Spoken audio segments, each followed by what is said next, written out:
Bonjour les amis Sagittaires, bienvenue sur ce tirage. Donc c'est pour la saison de l'automne 2023. On va faire tous les thèmes de votre vie avec les 12 maisons astrologiques. Pour les personnes qui veulent une consultation, il y a mon mail madamepimedium@gmail.com qui est écrit sous la vidéo. Vous avez aussi le lien de mon site internet sur la page du profil pour consulter mes tarifs, etc. Voilà. Contactez-moi si vous voulez une consultation privée. Mais si vous voulez voir les prix, allez sur le site parce que j'ai pas le temps de répondre à toutes les questions. Tout est expliqué dessus. Voilà, allez, c'est parti. On va commencer avec l'oracle des miroirs pour les Sagittaires.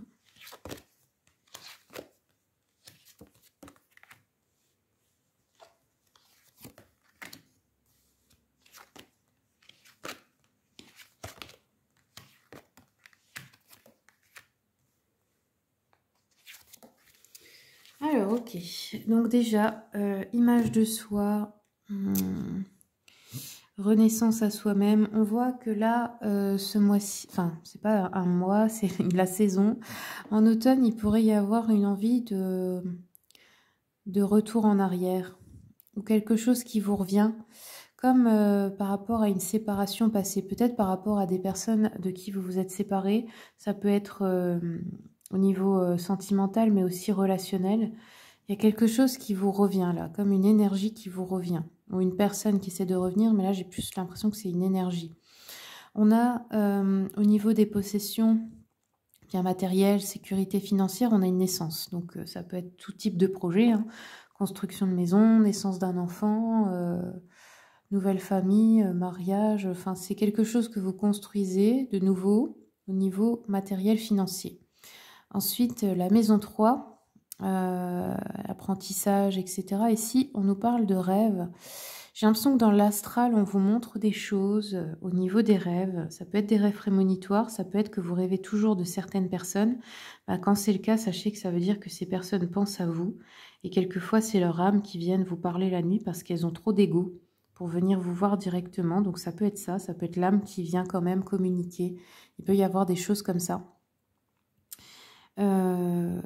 Ensuite, au niveau de la maison 4, au niveau du foyer, des racines, la stabilité intérieure, ici on voit instabilité donc émotionnelle, peut-être aussi instabilité dans le foyer, vous vous sentez peut-être pas bien avec les personnes avec qui vous vivez, il peut y avoir quelque chose comme ça. Au niveau émotionnel, on a un petit souci là à ce propos. Ensuite, la maison 5, donc les réalisations, les enfants, l'amour. Alors, on peut ici interpréter ça de plusieurs façons. Ça peut être un déménagement que vous espérez, qui va se produire. Ça peut être mettre de la distance avec une personne avec qui vous êtes en couple. Ça peut être aussi un enfant qui quitte la maison. La maison 3, la santé, le travail. Donc ici, on a de la fécondité. Donc, dans la vocation de travail, fécondité, abondance, hein. Pour d'autres, santé, ça peut être une grossesse qui se pointe. Ensuite, la maison 7, maison de l'amour, du couple. On a l'amour dessus, donc les contrats. On pourrait signer un contrat concernant un couple. On pourrait rencontrer quelqu'un, s'associer aussi professionnellement avec quelqu'un qu'on aime. Au niveau de la maison 8, les scorpions, mort, renaissance, ombre. Ici, on a une parole, on a une discussion. Je pense qui met fin, qui met un terme à quelque chose. Là, c'est comme le point final avant qu'on passe à autre chose. Ça peut être de dire des vérités, ça peut être des disputes, des choses... c'est pas toujours des discussions agréables, ou peut-être que si, mais voilà. Au niveau de la spiritualité, des études, des voyages lointains, on voit qu'il y a le travail. Donc, il y a des personnes qui peuvent travailler dans le domaine de la spiritualité ou utiliser un don ici pour leur travail. D'autres qui auront un déplacement, un voyage à faire professionnel. Et d'autres encore qui peuvent reprendre des études ici, ou continuer des études.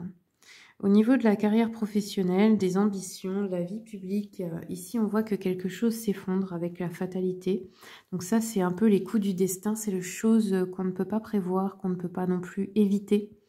Donc ça peut être quelque chose d'imprévu au niveau de la carrière, au niveau du boulot. Ça peut être quelque chose qui s'effondre, un accident, un imprévu, je sais pas comment dire. Je sais pas, c'est quelque chose qui n'est pas prévu, qui peut vous surprendre, un événement ce mois-ci. Peut-être aussi au niveau d'une ambition, du style, ben, on vous avait promis quelque chose, une promotion, ça ne vient pas finalement. Enfin, vous voyez, ça peut être une entreprise qui met la clé sous la porte, ce genre de choses. Hein. Ensuite, au niveau du réseau social, on voit que cet automne, vous allez être très proche de vos enfants. Ou peut-être hein, des enfants de vos amis, je ne sais pas. Il y a des enfants ici, beaucoup... peut-être un en particulier qui, je sais pas, ça peut être aussi votre filleul ou un truc comme ça. On voit que dans le réseau social, ouais, il y a les enfants qui vous entourent, ça peut être aussi que vous travaillez avec. Hein.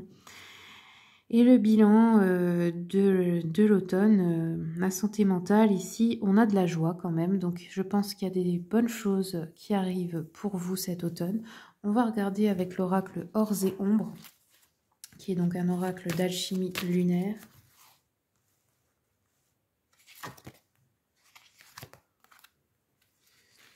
Alors, on a encore eu le rêve ici, vous l'avez eu 2 fois. Donc le rêve, c'est aussi tisser ses rêves, hein, commencer à les créer dans la matière. Hein. J'ai regardé le résumé des cartes rapidement. On ne va pas tout lire, mais on va regarder juste les mots-clés. Donc ici, la carte du rêve, on nous dit synchronicité, symbole. Il y a des choses qui se passent dans le subconscient. Ouais, aussi, ce qu'on peut vous montrer des fois dans les rêves, il faut déchiffrer, hein, c'est des métaphores. C'est-à-dire que les guides, ils aiment bien faire des petites métaphores. Ils ne vous disent pas tout clairement. Soit ils vont vous montrer, je sais pas, un animal, un fruit, un truc. Il va falloir aller chercher la signification. Vous voyez, tout est métaphorique dans les rêves. Donc, il faut vraiment aller chercher le sens profond des choses. Mais tout veut dire quelque chose aussi. On peut avoir des prémonitions aussi. Hein. Ensuite, la chouette. Donc la chouette, pour moi, c'est vraiment le symbole des médiums, c'est le symbole de la clairvoyance. Alors, c'est la gardienne des rêves en plus. Vous voyez, on a le rêve, la gardienne des rêves. Donc c'est vraiment rigolo. Ça peut être votre totem, hein, la chouette, ou le hibou. Donc ici, on vous dit occultisme, hermétisme, vision claire, ouverture du 3e œil pour certaines personnes, le chakra du 3e œil entre les 2 yeux, celui qui nous permet, ben oui, effectivement, de voir au-delà de l'illusion, je dirais, et puis de voir les autres dimensions, les autres êtres, les autres plans. Donc ici, on vous dit que vous avez vraiment un travail à faire avec les rêves ici. Hein. Peut-être aussi des protections avant de vous endormir. Dans tous les cas, il ne faut pas avoir peur. Hein. Rien n'est vraiment mauvais. Hein. Faut pas flipper avec ça. Je vais dire, les démons et tout ça, oui, ça existe. Mais sachez que, comme les anges et les belles choses, ils sont une part de nous. Donc, c'est-à-dire, tout ce qui est démoniaque, c'est une part de nous. Tout ce qui est angélique, c'est une part de nous. Puisqu'on a tous de l'ombre et de la lumière. Donc, voilà. On en est aussi responsable d'une certaine manière. Donc là, on vous dit, voilà, si vous aviez un rêve, ne le laissez pas tomber. Et sinon, pour les autres, ça peut être une communication dans les rêves qui vous est donnée par vos guides ici. Voilà les amis Sagittaires, c'est tout ce que j'ai pour vous. Je vous remercie beaucoup pour votre écoute. Si vous aimez mes vidéos, que vous voulez soutenir mon travail, ben, je vous remercie de vous abonner, de partager, de liker, de commenter. Puis je vous souhaite à tous une très bonne saison pour cet automne.